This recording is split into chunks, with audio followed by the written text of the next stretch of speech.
Chapter 1. Being too sensitive.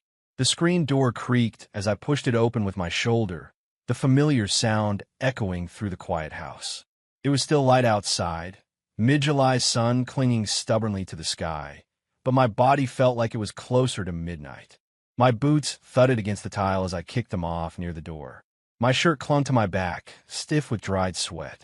My hands smelled like steel, oil, and heat, work that didn't wash off easily no matter how long you scrubbed.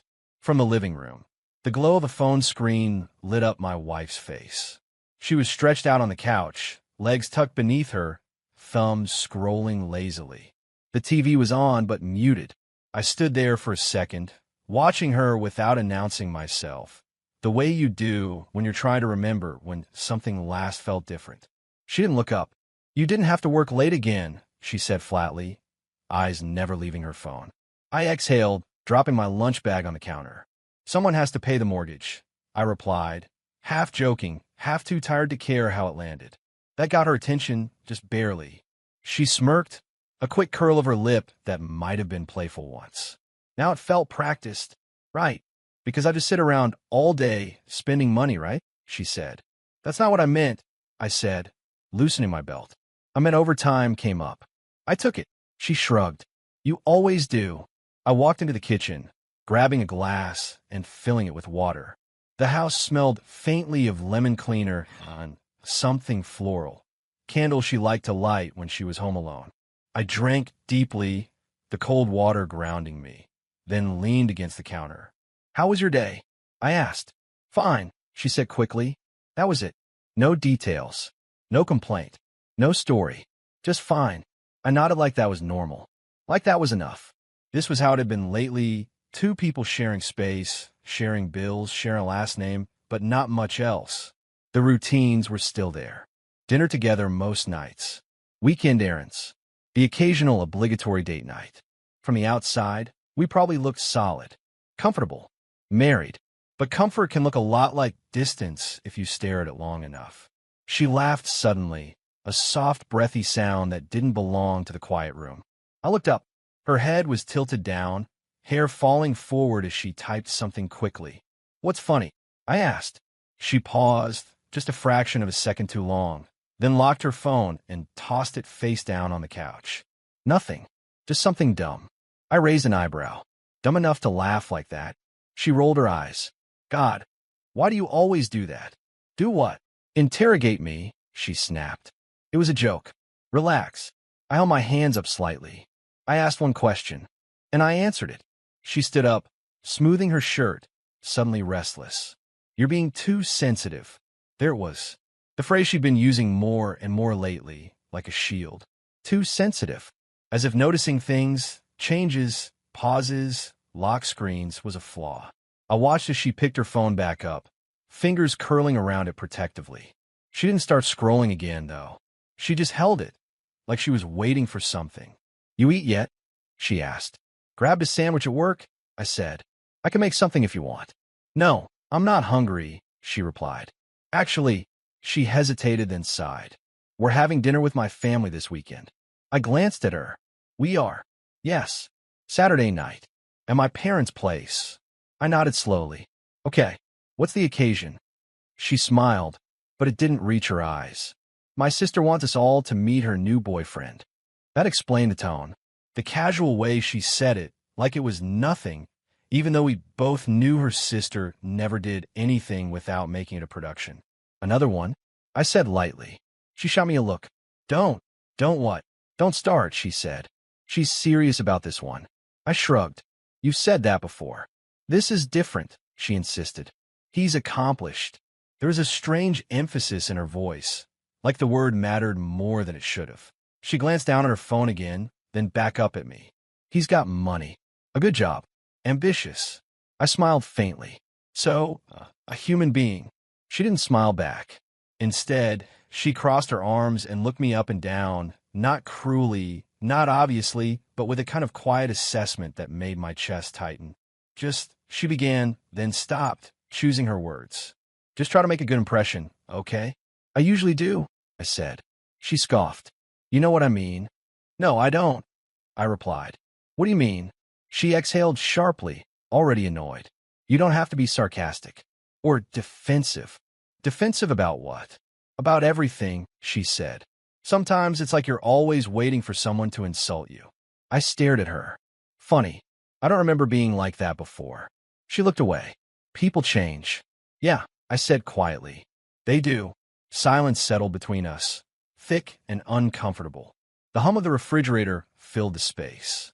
Somewhere outside, a lawnmower droned. She broke the silence first. He's successful. Try not to be awkward, okay? Chapter 2. The sister who always looked down on me. Her sister had always entered rooms like she owned them. Even before the money, before the designer bags and louder laugh. There was something about her that demanded attention. She was a year younger than my wife, but she carried herself like the older one, the standard setter, the measuring stick everyone else was quietly judged against. Family gatherings bent around her mood. Conversations paused when she spoke. Compliments were expected, not earned. From the beginning, she'd never liked me. She was polite enough at first, tight smiles, surface-level questions, but there was always a look that followed, a flicker of assessment that never quite softened. Like she was waiting for me to fail some test I didn't know I was taking. What does he do again? She'd ask my wife, even when I was sitting right there. I worked. I paid my bills. I showed up. Apparently, that wasn't impressive enough. Over the years, I watched men come and go through her life like accessories. Gym guys, startup guys, a lawyer once, a crypto bro who talked too much and vanished faster than the rest. Each one was the one for a few months until he wasn't. The family would nod along, play their parts, then reset when the next version arrived. This one was different. At least, that's what my wife said.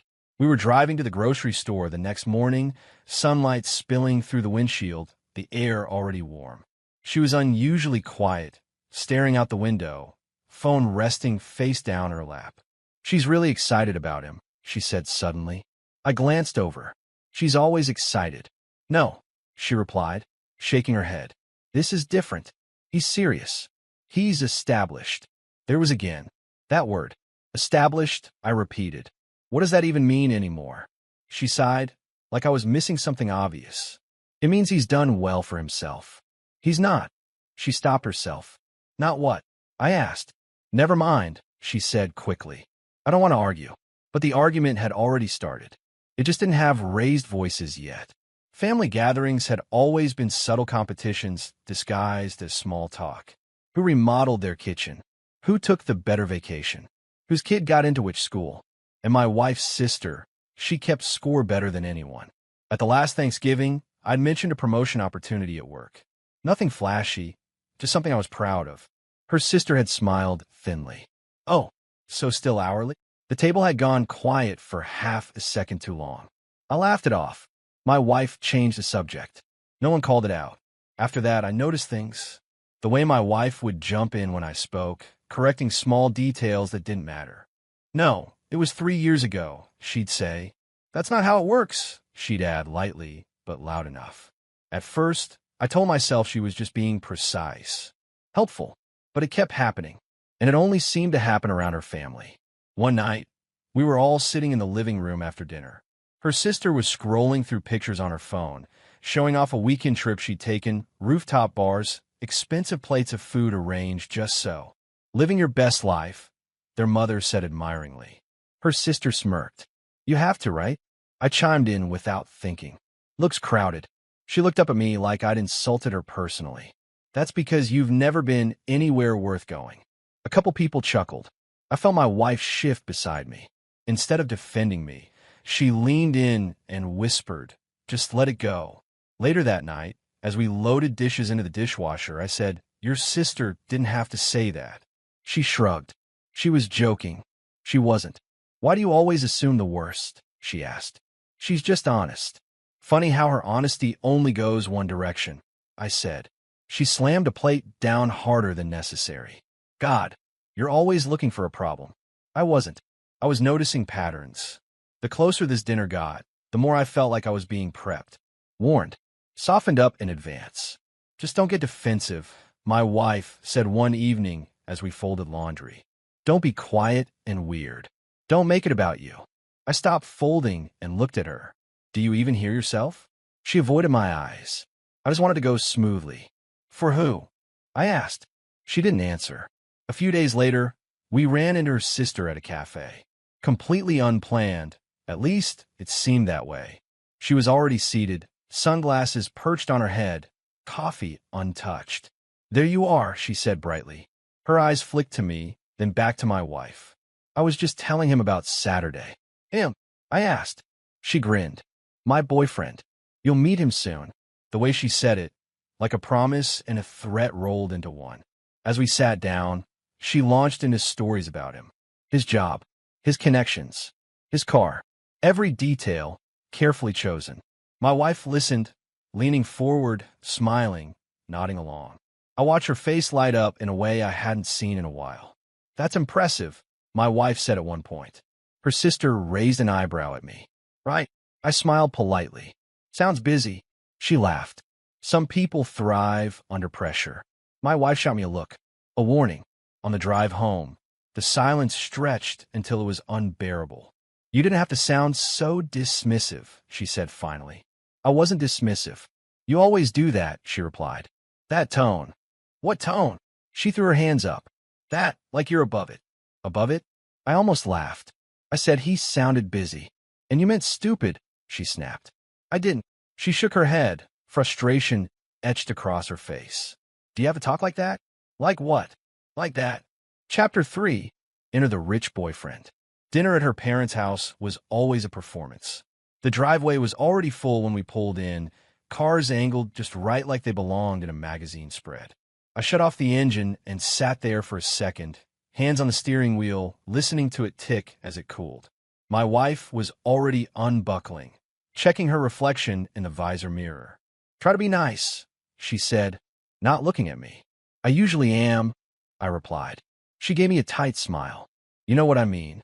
Inside, the house buzzed with noise, voices overlapping, glasses clinking, the smell of roasted meat and garlic filling the air. Her parents greeted us warmly enough. Hugs, small talk, the usual. Her sister wasn't there yet. Of course, I muttered under my breath. What?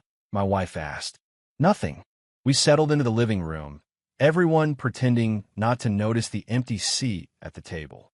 10 minutes passed, then 20. Her sister was always late when she wanted to make an entrance. Finally, the front door swung open. Sorry we're late. Her sister's voice rang out, loud and unapologetic. Traffic's a nightmare when you don't fly private. She stepped in first, perfectly styled, like she just walked off a photo shoot. And right behind her, him, tall, relaxed, smiling like he knew everyone was already impressed. His shirt was crisp, designer, no logo, but expensive enough that you could tell. His watch caught the light when he lifted his hand to wave, heavy and unmistakable. He moved through the room like it was already his. Laughter erupted. I stayed seated. Worth it, though, he added with a smirk, draping an arm around her sister like she was a trophy. Wouldn't miss family night. Introductions followed. Handshakes. Compliments. He shook my hand last, his grip firm but casual, eyes flicking down my shirt, my jeans, my shoes, then back up. Nice to finally meet you, he said. I've heard a lot. Likewise, I replied. He smiled wider, like he'd just confirmed something. Dinner was announced, and we moved to the table. He took the seat at the head without asking. No one objected. As plates were passed around, he leaned back comfortably, already in command of the room. So, he said, glancing around, this place is great. Very cozy. My wife laughed lightly. It's homey, right? Absolutely, he said. I grew up in something similar. Before things took off, her sister beamed. Conversation flowed around him. He talked about travel, about deals, about crazy hours and big moves. Everything polished. Every sentence designed to land just right. People listened. People leaned in. Then his attention turned to me. And you, he said, pointing his fork in my direction. What do you do again? I work in, I started. Ah, he interrupted smoothly, nodding like he already knew the answer. One of those jobs. The table laughed. I felt heat crawl up my neck. I smiled anyway. Yeah, one of those. He chuckled. Hey, honest work, right? Somebody's got to keep the lights on. More laughter. I glanced at my wife. She was smiling too, shoulders relaxed, eyes bright. She caught my look and leaned closer. "Relax," she whispered. "Don't make this weird." That line landed harder than anything he'd said. I leaned back in my chair, suddenly very aware of my hands, calloused, rough, resting against the polished wood of the table. He noticed too. "Those are some hard-working hands," he said, raising his glass toward me. "Respect." It sounded like a compliment. It wasn't. "So what line of work exactly?" he pressed. "Construction? Manufacturing? Operations?"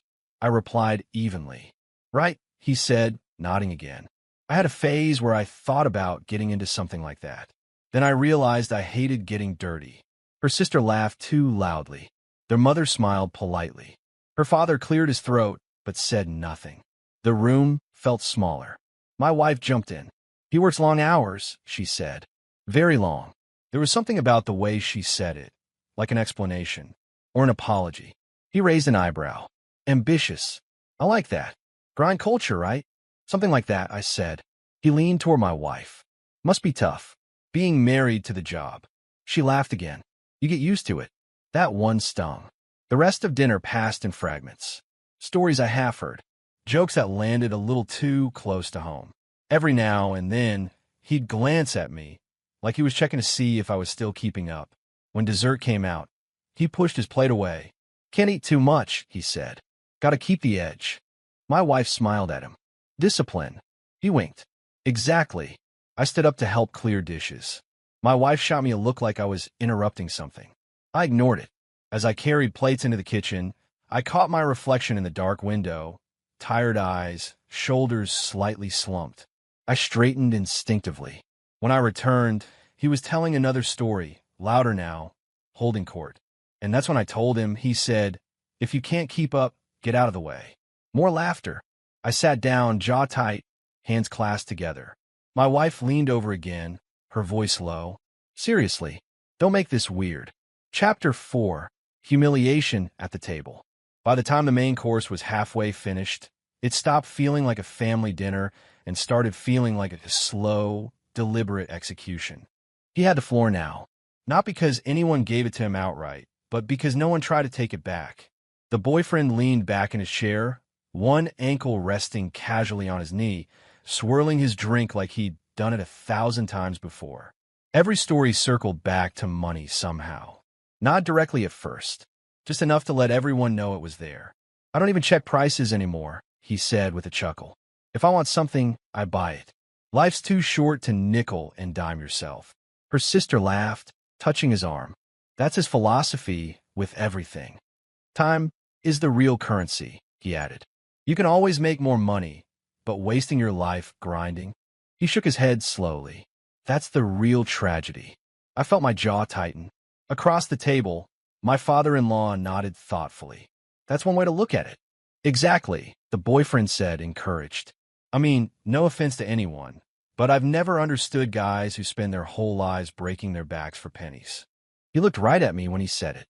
A beat passed, just long enough. "Well," he continued, smiling, "some people are built for comfort. Others are built for ambition." Her sister chimed in immediately. "Not everyone has the mindset to rise above." I set my fork down carefully. My wife didn't look at me. She was focused on her plate, cutting her food into neat pieces like if she concentrated hard enough, she wouldn't have to hear any of it. Someone laughed. Not loud, polite, safe. "Real men," the boyfriend went on, "know how to leverage their minds instead of their bodies. That's the difference." I leaned back in my chair, the wood creaking under my weight.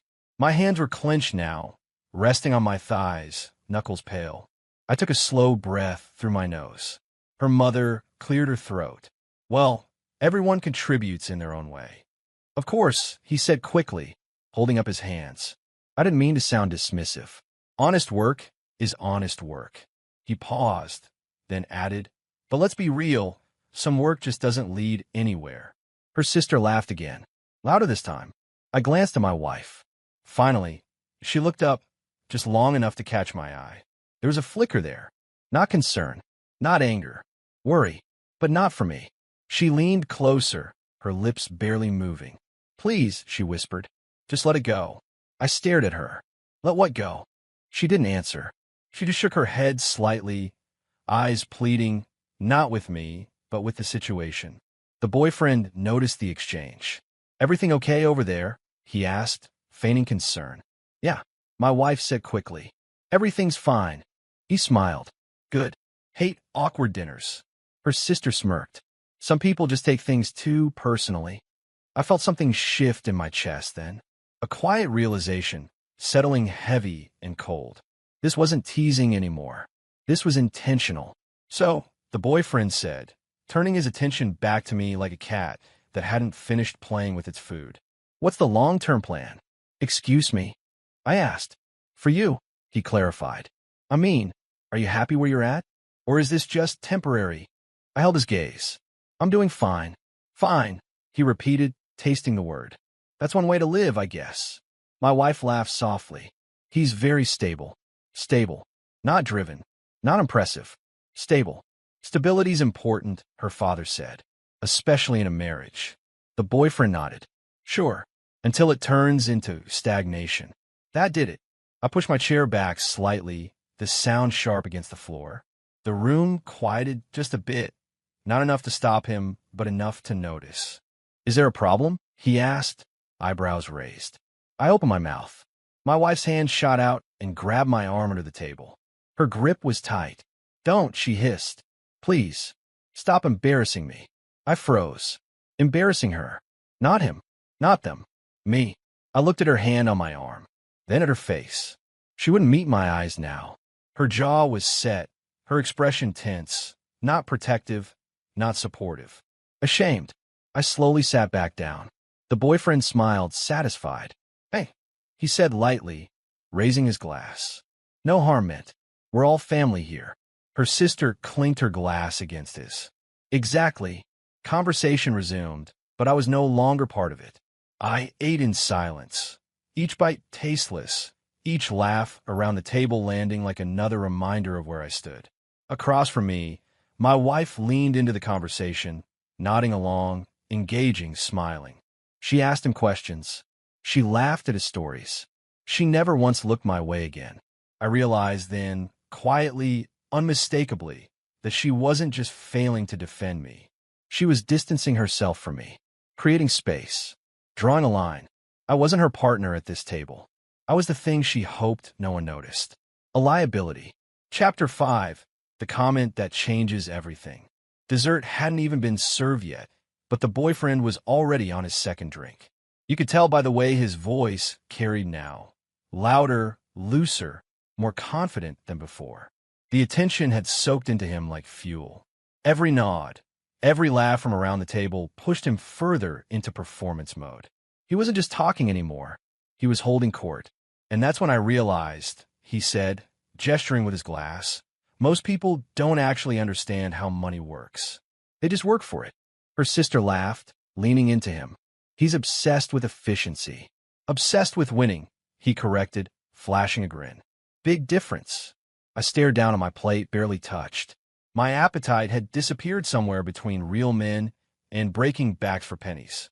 The clink of silverware, the low hum of conversation, it all felt distant, like I was underwater. So what do you actually do all day? Her mother asked him, curious now, impressed. He sat up straighter, clearly pleased by the question. I manage acquisitions for a private firm, he said casually, like he was talking about grocery shopping. Mostly buy out struggling companies before they collapse. The words hit me like a sudden drop in temperature. Struggling companies. Before they collapse. My hand stilled around my fork. He continued, unaware, or maybe very aware, of the effect his words were having. We step in when things are already messy. Debt, inefficiency, leadership issues. We clean house, restructure, sometimes sell off assets. Sometimes we shut things down. He shrugged, unbothered. That's business. The room hummed with interest. Her father nodded slowly. Her mother frowned slightly, but said nothing. Her sister looked impressed, proud even. My wife's eyes lit up. That sounds intense, she said, but exciting. It is, he replied. High stakes. You either know what you're doing, or you get eaten alive. Something cold settled in my chest, because I knew those words. I'd heard them before in boardrooms, in closed-door meetings, in reports no one else ever saw. I'd seen firms like his circle businesses like sharks, waiting for the moment weakness showed. And the way he described it, the size, the timing, the tone, felt uncomfortably familiar. Too familiar. Someone laughed at the table. A joke passed over my head. I didn't hear it.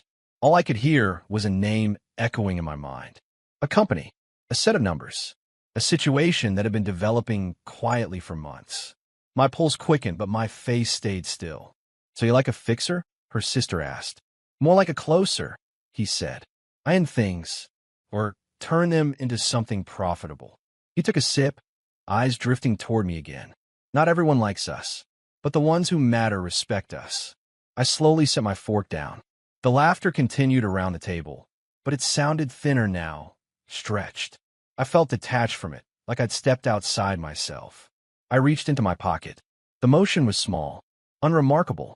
No one noticed at first as I pulled my phone out and rested it against my thigh. My wife noticed, though. She always did. She glanced at me, brow furrowing slightly. "What are you doing?" I didn't answer. My thumb unlocked the screen. Bright light spilled across my palm. I navigated by muscle memory now, not looking rushed, not looking nervous. Calm, deliberate. "Which firm did you say?" I asked, lifting my head just enough to meet his eyes. The table quieted, not fully, but enough. A few people looked between us, sensing a shift they couldn't quite name. He smiled, the same confident, dismissive smile he'd worn all night. "You want a full name?" "Yes," I said evenly. "That would help." He chuckled. "Sure, we're pretty well known in the right circles." He said the name. Exactly the one I'd been thinking of. My thumb moved again. No one spoke now. Forks paused midair. Even her sister leaned back slightly, watching. I typed. Search results loaded instantly. I scrolled once. Twice. The room felt very quiet all of a sudden. I could feel my wife staring at me now. Not annoyed, not embarrassed. Confused. The boyfriend tilted his head, still smiling. But there was a flicker there now. Curiosity. Maybe something closer to caution. "You familiar with us?" he asked lightly. I didn't answer. I kept my eyes on the screen, reading details I already knew by heart. Numbers. Ownership structures. Recent movements. Names that didn't mean anything to anyone else at the table, but meant everything to me. I felt my breathing slow. My expression didn't change, but everything else does. Chapter 6. Watching the smiles fade. I lifted my phone slowly. Not dramatically. Not with flair. Just enough that the screen faced the center of the table.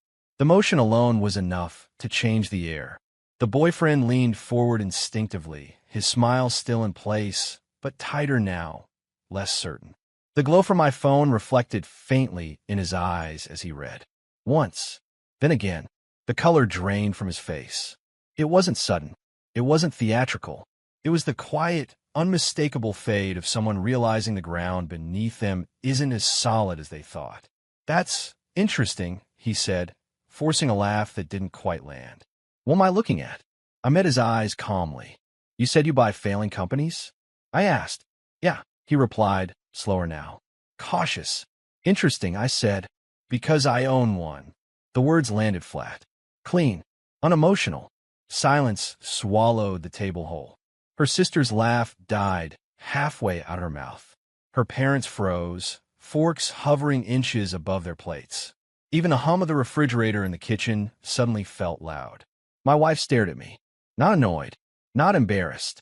Stunned, like she was seeing a stranger sitting across from her. A version of me she hadn't bothered to look for in years. The boyfriend swallowed, eyes darting back to the screen. "You own one?" he asked. "What does that mean exactly?" "It means," I replied evenly, "that the firm you work for has been circling one of my companies for the last 6 months. Her father shifted uncomfortably in his chair. "You own a company?" "Several," I said. My wife's mouth opened slightly. "What?" I didn't look at her. "Not yet." The boyfriend leaned back, tried to regain his posture, his tone turning careful. "Look, man, acquisitions are complicated. Sometimes names overlap. I'm sure they don't." I cut in. I tapped the screen once, scrolling, then slid the phone closer to him. "Majority stakeholder," I continued. Silent partner. Board-level authority. He stared at it, jaw tight now. That restructuring proposal you mentioned? I added. The one your firm pitched internally last quarter? Her sister's eyes widened. How would you know about that? Because it landed on my desk, I said. The boyfriend looked up sharply. That's confidential. So, is your compensation package, I replied. But I still know what it looks like. A bead of sweat appeared near his temple. My wife finally spoke again, her voice barely above a whisper. Why didn't you ever say anything? I turned to her then. You never asked. The words weren't angry. They weren't sharp. They were true. Around us, the mood had curdled. Where there had been laughter, there was now discomfort. Where there had been smug confidence, there was calculation. Her sister crossed her arms. This feels manipulative. I almost smiled. Funny, I said. That's the word your boyfriend used earlier. About buying companies. The boyfriend cleared his throat. Let's not make this bigger than it needs to be. I tilted my head. That depends. On what, he asked. On how much you like your job, I replied. That did it. His bravado cracked, not shattered, but fractured enough to show the fear underneath. He straightened his cuffs, suddenly aware of how small the room felt. You wouldn't, he said, trying to sound sure. I might, I replied. Or I might not. Like you said, high stakes. Her mother finally spoke, uneasy. I had no idea you were so successful. I shrugged lightly. I never felt the need to announce it. My wife kept staring at me, eyes searching my face like she was trying to reconcile this man with the one she dismissed, corrected, apologized for. The boyfriend forced a tight smile. Well, this has been enlightening. I nodded. It has. No one laughed. No one spoke. The power had shifted, not with volume, not with insults, but with truth, with patience, with a man finally being seen for who he actually was. For the first time in years, he has the power in the room. Chapter 7. The aftermath no one expected. The dinner didn't end so much as it collapsed. Plates were cleared too quickly. Dessert was offered, then quietly withdrawn. Conversations restarted in awkward fragments, like everyone was afraid of stepping on broken glass. No one met anyone else's eyes for long. The boyfriend checked his phone more than once. Her sister suddenly found reasons to be busy in the kitchen. My wife barely spoke. When we finally stood to leave, hugs were stiff, polite. Her mother told me to drive safe in a tone that suggested she wasn't sure who I was anymore. Her father shook my hand longer than necessary, his grip firmer now, his eyes searching my face like he was recalibrating everything he thought he knew. The boyfriend avoided me altogether. He busied himself holding doors, thanking people too loudly, laughing when nothing was funny. Confidence had drained out of him, leaving behind something thin and brittle. When he did glance my way, it was quick and guarded. My wife walked ahead of me to the car. She didn't wait. The door shut with a heavy thud. The engine started. We pulled away from the house in silence, the glow of the porch light shrinking in the rearview mirror. The road stretched dark and empty in front of us, the hum of the tires the only sound. I kept my eyes forward. She didn't. I felt it before I heard it, the tension coiling beside me, tight and hot. What the hell was that? She snapped. I didn't answer immediately. I waited for the stop sign, came to a full stop, then turned onto the main road. Why would you do that to my family? She said louder now. Do you have any idea how that looked? I glanced at her. Her hands were clenched in her lap, jaw tight, eyes shining with anger, not embarrassment. Anger. You mean why didn't I let them laugh? I replied calmly. She scoffed. You humiliated everyone. No, I said. I stopped being humiliated. That wasn't the time, she shot back. You could have handled it privately. Funny, I said. Didn't seem like there was much privacy when they were handling me. She turned toward me fully now. You always do this. You wait until things explode instead of just fitting in. Fitting in, I repeated. By letting your sister's boyfriend talk down to me at your parents' table? She threw her head back in frustration. Why do you care so much what he thinks? I laughed once, short and humorless. I don't. I care what you think. That stopped her. For a moment, she looked away, out the window, the streetlights flashing across her face in quick bursts. When she spoke again, Her voice had changed, lower, sharper. "I'm just tired," she said. "Tired of feeling like I have to explain you." The words settled between us. "Explain me to who?" I asked. "To people who matter," she said, without hesitation. I tightened my grip on the steering wheel. "So that's it," I said. "This is about status." She didn't deny it. That hurt more than if she had. "I see what other people have," she said. "The lives they live. The doors that open for them. And you think I'm the reason those doors are closed?" I asked. She hesitated. "Just long enough. I think," she said slowly, "that you're comfortable being where you are. And that's a flaw?" I asked. She laughed bitterly. "It's a limitation." There it was. Out in the open now. I shook my head. "You know what's funny? Everything they admire tonight, the stability, the money, the safety you live in because of me. That's not fair," she said quickly. "Isn't it?" I replied. "Or is it just inconvenient?" She crossed her arms, turning toward the window again. "You don't understand how it feels." "Then explain it," I said. "Because all I saw tonight was you laughing along while I got cut down." Her voice dropped. "I didn't laugh that much." I pulled into our driveway and shut the engine off. The silence rushed in, heavy and final. "You didn't stop it," I said. "That's what matters." She stared straight ahead, shoulders tense. "You didn't have to prove anything." "I wasn't proving anything," I said. "I was protecting myself." She finally looked at me then, eyes flashing. "And what about me? How do you think that made me feel?" I searched her face, really looked at her, and realized she wasn't worried about us. She was worried about how she looked, about where she stood in their eyes. "Like you were married to the wrong man?" I asked quietly. Her silence answered for her. The air between us felt thinner now, harder to breathe. She swallowed, her voice softer when she spoke again. "Sometimes I wonder what my life would have been like if I chose differently." That's when he knows the affair isn't a possibility anymore. It's a certainty. Chapter 8, the truth comes out. I didn't confront her after that night. Not because I didn't want answers, but because something inside me had gone quiet. Not numb, focused, like a switch had flipped from reacting to observing. I started paying attention, really paying attention. The first thing I noticed was time. She was suddenly busy in ways that didn't add up. Late nights that had nothing to do with deadlines. Team dinners that stretched past midnight.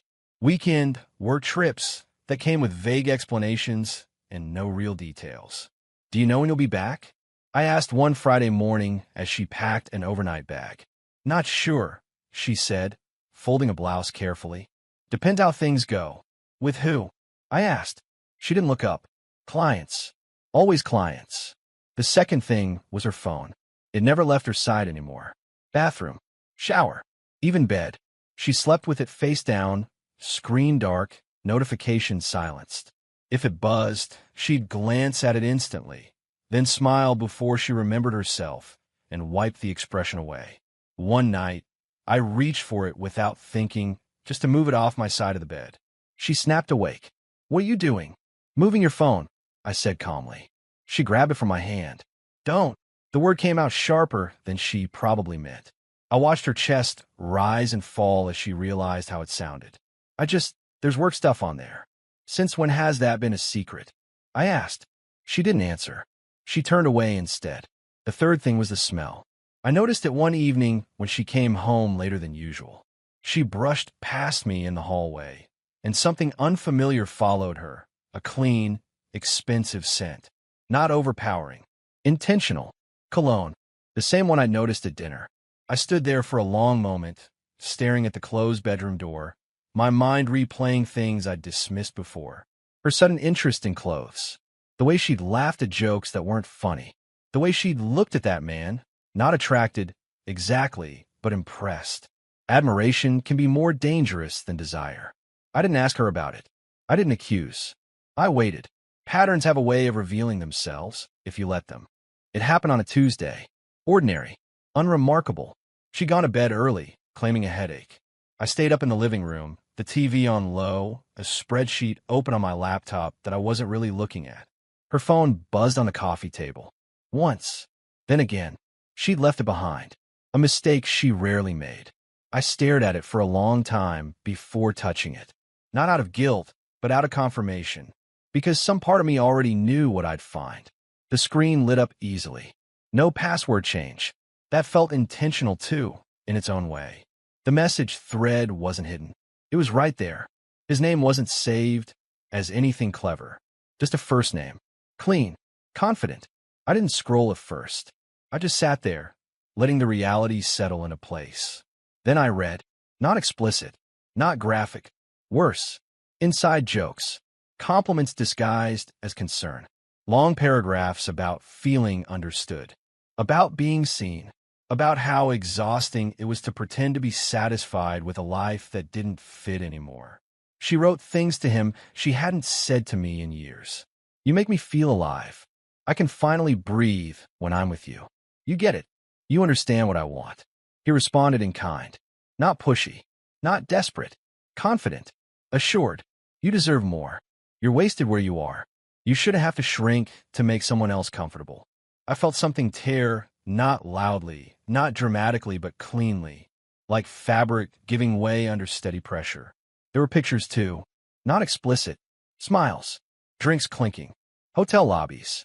A view from a balcony that definitely wasn't on any work itinerary she'd mentioned. I set the phone down carefully, exactly where it had been. When I finally went to bed, she was asleep or pretending to be. I lay there beside her, staring at the ceiling, listening to her breathing. It sounded steady, peaceful. She slept well. Over the next few days, I pieced it together without trying. The man she was seeing wasn't random. He worked in the same orbit as her sister's boyfriend. Same industry. Same language. Same admiration for money, leverage, image. He talked about growth and potential like they were moral qualities. He wasn't just an affair. He was a symbol. Everything she thought she'd missed out on. Everything she believed she deserved. One night, as she got ready to leave again, she caught me watching her in the mirror. What? She asked. You seem happy, I said. She paused. I am. With us. I asked. She hesitated just a second too long. I'm figuring things out, she said carefully. I nodded. Of course you are. She left with a quick kiss on my cheek that felt rehearsed. The door closed softly behind her. I stood alone in the quiet house, surrounded by a life that suddenly felt like a draft version, something she was already revising in her head. The betrayal wasn't just sexual, it was ideological. She wanted a different man. Chapter 9, Revenge Without Begging. There was no explosion, no slammed doors, no shouted accusations that rattled the walls and gave her something dramatic to cling to. I didn't cry. I didn't ask why. I didn't demand explanations that would only turn into excuses. I went quiet, not the sulking kind of quiet she was used to, the kind that begged to be noticed. This was different, focused, deliberate, the kind of silence that moves. I started with the things that mattered. Accounts, access, authority. I spent a Saturday morning reviewing documents she'd never bothered to understand. Titles, operating agreements, trust structures. I made calls she didn't know needed to be made. Lawyers first, then accountants, then the kind of conversations that never include emotion, only facts and contingencies. By the time she came home that afternoon, smiling, distracted, I was already 3 steps ahead. You look busy, she said, setting her bag down. I am, I replied. She leaned against the counter, watching me in a way that felt new, curious, maybe cautious. Everything okay? Everything's clear, I said. She nodded like that was the same thing. I cut emotional access next. I stopped asking where she was going. Stopped checking in. Stopped filling the space she'd been quietly abandoning. When she talked about her day, I listened politely and gave nothing back. When she reached for validation, she found only calm indifference. It unsettled her. You're distant lately, she said one night, standing in the doorway while I read. I'm present, I replied. Just not chasing. She frowned. Chasing what? Peace, I said. She didn't know what to do with that. The lies unraveled on their own once I stopped protecting them. A work trip overlapped with a meeting she swore she couldn't miss. Dates didn't align. Stories contradicted each other when she forgot which version she'd told me. I never corrected her. I just noted it. I let her believe she was getting away with it. Meanwhile, I made one call that changed several trajectories at once. The sister's boyfriend's firm had been circling one of my companies like a vulture. He thought he was close, close enough to brag, close enough to feel untouchable. He wasn't. I didn't threaten. I didn't grandstand. I simply exercised a right I already had. The deal died quietly. No dramatic fallout. No public humiliation. Just a strategic pivot, an internal reshuffle, a sudden need for his firm to reassess priorities. His name slipped off the project, then off the follow-up emails, then out of the room. He called once, left a voicemail that tried to sound casual and failed. I didn't respond. The man my wife had been seeing disappeared not long after. At first, she tried to hide the panic, spent longer on her phone, checked it compulsively. Then came the irritation. "He's busy," she said one evening, too quickly. I nodded. That happens. A week later, she wasn't pretending anymore. "He hasn't answered in days," she said, pacing the living room. "I don't understand." I looked up from my laptop. "People show you who they are when things get inconvenient." She stopped pacing. "What's that supposed to mean?" "It means," I said evenly, "admiration is cheap. Commitment isn't." The confrontation came not because I demanded it, but because she couldn't stand the imbalance anymore. She cornered me in the kitchen late one night, eyes red, voice sharp with desperation disguised as anger. "You've been acting like you don't care," she said. "Like I don't matter." I closed my laptop and turned to face her fully for the first time in weeks. "This is the part," I said calmly, "where you're expecting me to fight." She crossed her arms. "Aren't you going to?" "No," I replied. "Already did." Her breath hitched. "So that's it? You're just done?" I studied her face, the woman I'd built a life with, now scrambling to salvage control. "You didn't lose me," I said. "You traded me." The words landed harder than shouting ever could. She stared at me, realization dawning too late. The confidence she'd borrowed from other men evaporated in the quiet. The future she'd imagined, status, admiration, escape, had collapsed into something small and empty. "I didn't think," she started. "I know," I said gently. "That's the problem." She reached for me then, hand trembling. I stepped back. "No begging," I said, "from either of us." In the days that followed, the consequences settled in. Her sister stopped calling as often. The boyfriend grew distant, distracted, defensive. The glow around him dimmed. Invitations dried up. Conversations shortened. Whatever version of him had strutted into that dinner was gone. The man my wife had chased never came back, and she was left standing in the quiet she'd created, no applause, no safety net, no one to blame but herself. The wife is left with consequences, not drama. Chapter 10, The Lesson That Lingers. Months had passed since that fateful dinner. The world outside carried on like nothing had happened, but inside, everything had shifted. The air in the house felt lighter now, quieter. The echo of laughter that once stung in my chest had long since faded, replaced by a steady rhythm of my own life. I woke each morning before sunrise. The light spilled across the kitchen counter as I made coffee, the scent strong and grounding. No one was beside me. No one called my name half asleep, asking for breakfast, for attention, for reassurance. And yet, I felt more alive than I had in years. I checked my phone sometimes, out of habit. No messages from her. No calls. Just emails from work, updates on investments, the occasional ping from a friend. Life had recalibrated itself around me, not against me. I sat in the living room one morning, reading through reports when I remembered that night, the dinner. The polished, arrogant smiles. The easy laughter at my expense. I could almost hear the tone of their amusement again, cutting lightly, cleverly, disguised as a joke. They laughed because they thought I was small. I muttered to myself, letting the words settle. My fingers traced the edge of the coffee cup. I stayed quiet because I knew who I was. I remembered the boyfriend's smug confidence, the way my wife had whispered at the table, warning me not to embarrass her. Back then it stung, deeply, but now, with distance, I saw it clearly. The only embarrassment belonged to them, not me. I had protected what mattered. I had acted without theatrics. I let patience and calmness do what yelling and anger never could. By the time they realized who held the power, it was already too late. And that quiet satisfaction was sweeter than any dramatic confrontation. The house was quiet that morning. I poured the last of my coffee into my cup, lifting it slowly, savoring the steam.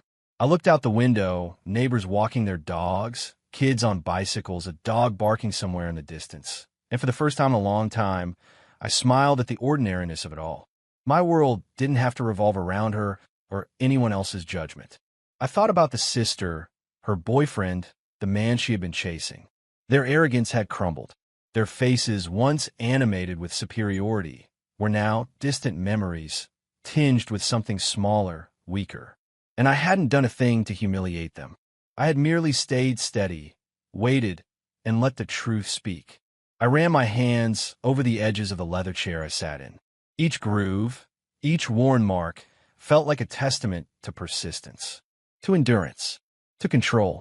I had faced betrayal, public humiliation, and emotional sabotage, and I was still standing.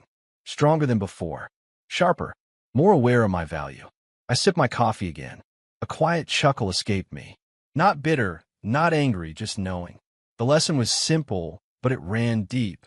Strength isn't measured by how loudly you declare it. Respect isn't demanded. Power isn't forced. The world often mistakes patience for weakness. But in truth, it is patience that lets you see every move before it is made, every lie before it is spoken, every risk before it becomes reality. The phone buzzed, a news update from one of my investments. I swiped it open, eyes scanning, mind alert, not anxious. I was in control. I made decisions. I calculated. I executed. I didn't react out of pride or anger. I acted because I knew what I was worth, and I didn't need anyone else to validate it. I thought again of my wife. The betrayal, the whispers, the stolen affection, all of it faded into a cold lesson. She had made her choices. She had pursued illusions, admired wealth, status, and attention above fidelity and partnership. And I had learned not just to forgive, but to outlast, to rise above, and to reclaim my dignity without bending, without compromising my values. A breeze passed through the window, carrying the scent of freshly cut grass. I leaned back in the chair, letting my thoughts drift, reflecting on the journey that had brought me here, from humiliation to realization, from betrayal to empowerment. It wasn't about revenge. It wasn't about getting even. Those things, fleeting and loud, never carried satisfaction. True victory was quieter, more profound, internal. It was the kind of triumph that left no scars but redefined every boundary, every expectation. The house hummed softly around me. I looked at the empty chair across from me, and for a moment, the absence didn't feel like loss. It felt like clarity, like space cleared to breathe, to build, to focus on what truly mattered, my work, my goals, my life. I stood up, stretching. The sun was climbing higher now, spilling golden light across the room. I walked through the house, taking in the small details. The polished floor, the unbroken silence, the feeling that nothing, not laughter, not scorn, not betrayal, could unsettle me anymore. I opened the front door and stepped outside. The air was crisp, clean, carrying with it the promise of opportunity and resilience. I let the sun hit my face, felt it warm my skin. For the first time in a long time, I wasn't running from anything. I wasn't chasing anyone. I wasn't defending what wasn't mine. I was simply living, steady, deliberate, and unbroken. I breathed deeply and smiled faintly. The memory of that dinner, of all the mockery, of all the whispered judgments, was no longer pain. It was perspective.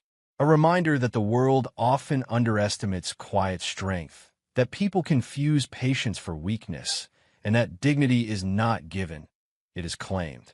They laughed because they thought I was small. I whispered again. My voice was soft, but unwavering. I stayed quiet because I knew who I was.